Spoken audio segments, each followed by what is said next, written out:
It is unbelievable. When the water in the Sea of Galilee is drying up, and the state of Israel has ruled the world for a day which is like a week, then in Sahih Muslim we are told, a Muslim ruler will die and there will be disagreement concerning succession. And then a man is going to come out of Mecca. His name will be my name and his father's name will be my father's name, said the Prophet ﷺ. He'll have a broad forehead and a large nose, and he'll be known as Al-Mahdi. And he'd hurry from Medina to Mecca. As he approaches Mecca, people are going to come out to him, so this has to be a well-known person, not some obscure non-entity, a well-known person. When the people of Mecca come out to him, they'll force him to accept the bay'ah, the oath of allegiance which legitimizes the leadership of the Amir al-Mu'mineen, bay'ah. He will accept the bay'ah at the Kaaba and then proclaim himself to be Al-Mahdi. It is only then that you would know that Al-Mahdi is there. So stop asking these foolish questions. Is he born already? Is he in Lebanon? Or maybe in Indonesia? That's foolishness. Al-Mahdi cannot emerge until Israel has become the ruling state in the world. Al-Mahdi cannot emerge until Dajjal has completed his mission. Al-Mahdi cannot emerge until the state of Israel has ruled the world for a day which is like a week. Al-Mahdi cannot emerge until the water has dried in the Sea of Galilee. So stop these foolish questions. He proclaims himself to be the Mahdi. There are going to be eclipses of the sun and the moon that month. But there have been eclipses of the sun and the moon in the past. But after he proclaims himself Al-Mahdi, he's going to be attacked from an army, with an army from Sham. That army comes down to the south, and armies are under the control of governments. And when that army is between Medina and Mecca going down south, the earth is going to open and swallow that army. That is the sign of all signs. Beyond a shadow of a doubt, validating the claim of this man that he is the Mahdi. But Mecca has never been a Shia city. Never. And Mecca will not be a Shia city at that time. And Mecca will not come out to give allegiance to a Shia. And so you have to be living on the moon to believe that the Mahdi is going to be Shia.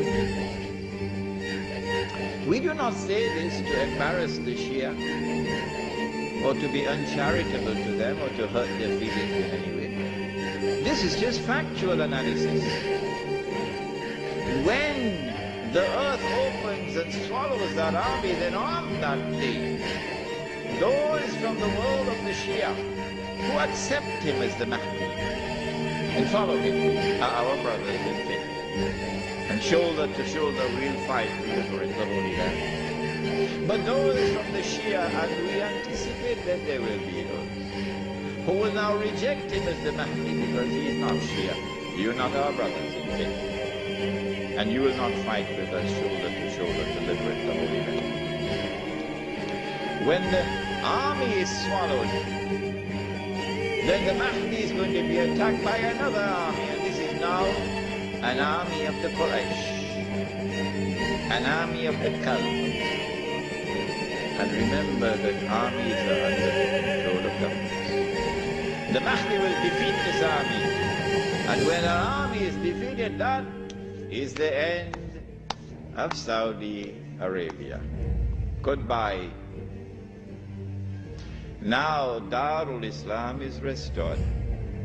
Yeah, this is Islam, not that. And let it be clear that there are so many Salafi Muslims in Saudi Arabia, in prison, because they too are struggling for the same thing that I'm struggling.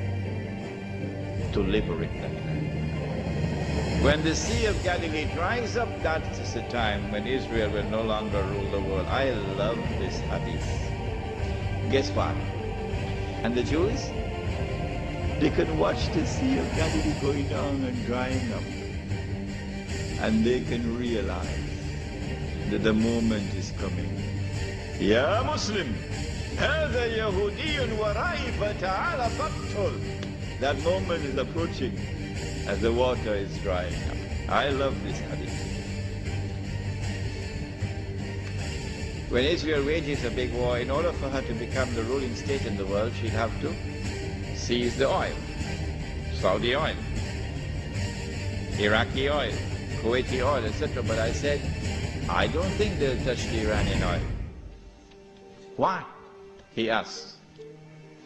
The answer is, without in any way being disrespectful to the Shia, without in any way being uncharitable to the Shia, no, that's not my method.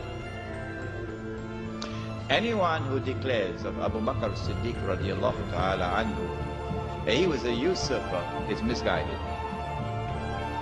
And anyone who compounds that by declaring that Umar Farooq radiallahu ta'ala anhu was a usurper is doubly misguided. And anyone who further compounds that by declaring of a third of the eminent companions of the Prophet Muhammad alayhi salatu wasalam, that Uthman Ghani radiallahu ta'ala anhu was a usurper, is casting a massive vote of no confidence in Muhammad sallallahu ta'ala alayhi wasallam. The three of his foremost companions were usurpers, robbing people of their legitimate position, like robbers and bandits. So anyone who declares of this like this are a people who are significantly misguided. That's all. This is not an uncharitable statement. This is a factual statement. A less than valid, less than authentic expression of Islam will always be advantageous to Dajjal. Because if this less than authentic expression of Islam is the only Islam which can mount a successful Islamic revolution, the only one, then the Muslim masses around the world will eventually be told that is the valid Islam, because that's the only one which has succeeded in the world. So you should give up the authentic Islam that you have and adopt that less than authentic Islam. Why would Israel want to dismantle such a state? No, it will not be in the interest of Israel to attack and seize the Iranian oil.